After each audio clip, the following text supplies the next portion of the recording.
Now I'd like to introduce the next speaker. We continue with Her Excellency Penny Mordaunt, who's Secretary of State for International Development of the United Kingdom. Welcome.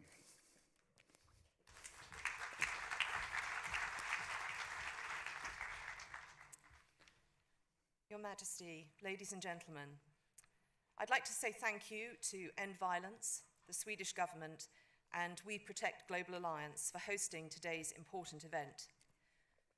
One of the objectives of this summit was that we all leave today believing that we can end violence against children, and I believe we can.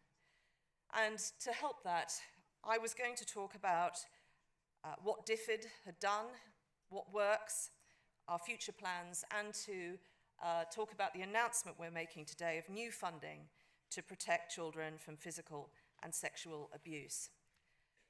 But with apologies to my hardworking team and to you, because I know I'm preaching to the choir, I think my time here is better spent delivering another message. The sexual exploitation of vulnerable people, vulnerable children, is never acceptable. But when it is perpetrated by people in positions of power, people we entrust to help and protect, it rightly sickens and disgusts, and it should compel us to take action. The recent revelations about Oxfam, not solely the actions perpetrated by a number of those staff, but the way the organisation responded to those events, should be a wake-up call to the sector. They let perpetrators go. They did not inform donors, their regulator, or prosecuting authorities. It was not just the processes and procedures of that organisation that were lacking, but moral leadership. We cannot end violence against children unless zero tolerance means something. I will be guided in my decisions about Oxfam, depending on the charity's response to requirements and questions I have raised with them, and by the Charity Commission's investigation.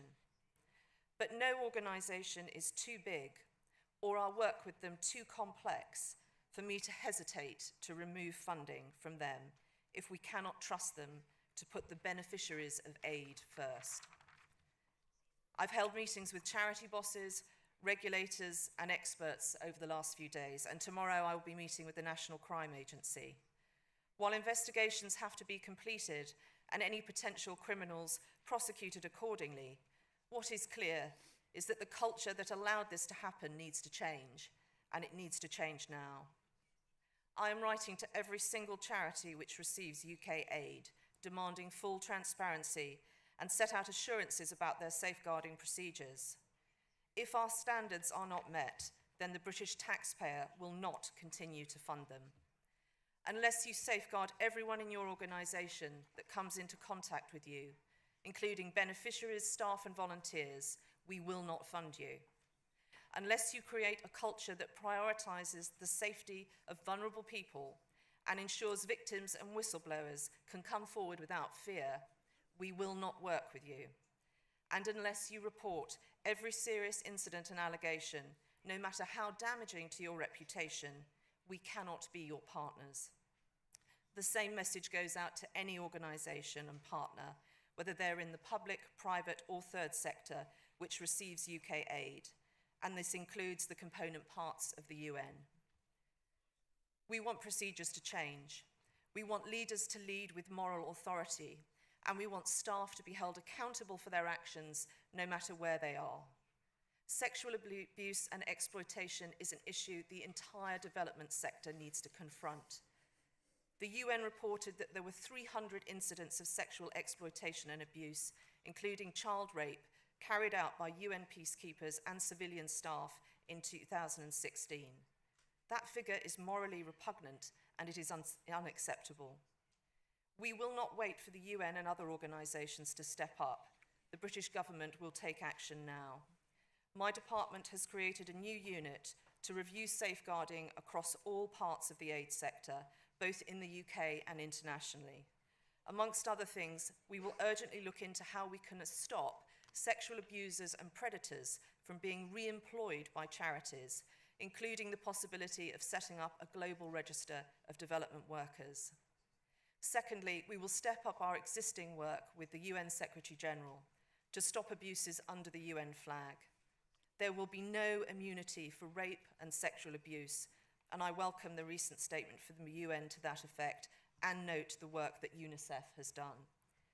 We cannot let the UN flag provide cover for despicable acts. Thirdly, my department and the UK Charity Commission will hold within a month a safeguarding summit where we will meet with representatives across the aid sector and discuss new ways of vetting and recruiting staff to ensure protecting vulnerable people is at the forefront of our minds. We are all taking necessary actions to ensure criminals are brought to justice and organisations are taken to account, and procedures to change and stop sexual exploitation, abuse and rape. And today I am calling on all of us to work together to do this. It is only through working together that we can achieve our shared goal of ending violence against children. And everyone in this room has a duty to ensure change within their own organisations. We must ensure we all have the highest safeguarding standards. This Parks Week has to be a wake-up call. We don't want the actions of a minority of individuals to tarnish and endanger all the good work we do. Then we must all respond quickly and appropriately. We must regain the trust of the public. We must make staff aware of their moral responsibilities as well as their legal duties. But above all else, we must strive to ensure that no child, no one, is harmed by the people who are supposed to be there to help. Thank you.